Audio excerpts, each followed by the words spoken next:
শুভ সকাল all friend Shampa ব্লগে সবাইকে স্বাগতম। আশা করুন সবাই ভালো আছেন আর সুস্থ আছেন। তো মুইও অনেক অনেক ভালো আছেন। তুমি আজ সকাল সকাল ভিডিওটা নিয়ে আসলুম। সকাল সকালের রান্না বান্না আর কি কিছু তোমারগুলোর সাথে শেয়ার করুন, তার জন্য চলে আসলাম। প্রথমত আমি পাঁপড় ভাজিয়ে রাখি দিলাম। তারপর দেখি পাওয়া যাচ্ছে এই পাশে হচ্ছে পুঁটি মাছ, আর এই পাশে হচ্ছে শাক, আর এই পাশে আমি চাল রেডি করে নিয়েছিলাম। তো দেখি পাচ্ছেন একদম টাটকা টাটকা মাছ মাছ ঝাঁপিয়ে দিচ্ছে। তো আমার এদিকে প্রচুর বৃষ্টি হওয়া যাচ্ছে, বৃষ্টির কারণে খুব মাছ হয়েছে।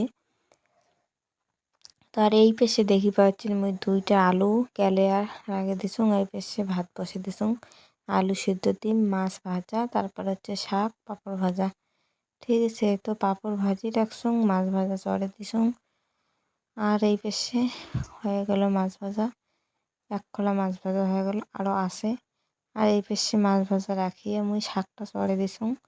শাকটা হয়ে যাক, তাতে ঝটপট তোমার ফুল ভিডিওটা দেখতে থাকো। ভিডিওটা ভালো লাগলে লাইক সাবস্ক্রাইব করে ভুলবেন না। রান্না বান্না হয়ে গেল, তারপরে ব্যাটা আর আমি খাওয়া হচ্ছে। ব্যাটার জন্য কিছু একটা মাছ খাবে না, মুখ তুলে দিল। তো এই বেশি শাকের ঝোল আর হচ্ছে আলু সানা, পাঁপড় ভাজা, মাছ ভাজা। তো তোমার কার কার কেমন আকাশের পরিস্থিতি? আমার এদিকে তো প্রচুর বৃষ্টি, প্রচুর বৃষ্টি, বৃষ্টির কারণে প্রচুর মাছ হচ্ছে। তারপরে আমি চলে আসলাম দুপুরে। দুপুরে কিছু মাছ নিয়ে চলে আসলাম, মাছ ভাজি মানে কি তার জন্যে। তো দুপুরের মাছ ভাজা টাজার পরে আমি চলে আসলাম সন্ধ্যার সময়। সন্ধ্যার সময় কিছু মাছ নিয়ে আসলাম। তো সন্ধ্যের সময় যে আমি মাছ ভাজা চড়ে দিচ্ছুম, আর ওই পাশে দুধটা গরম করে দিচ্ছুম, বসে দিচ্ছুম। অর্ধেক মাছ নইয়ে দিয়ে দিচ্ছুম ভাজি, আরও অর্ধেক মাছ আছে।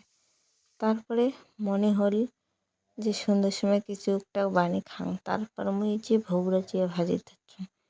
তো অল্প চাল দিছুম, 150 গ্রাম চাল দিছুম।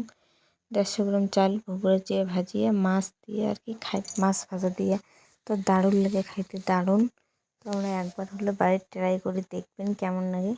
তো এই পেশে মাছ ভাজা করে রাখলাম, আর এই পেশে নইয়ে ভোগরা চেয়ে ভাজি নিলাম।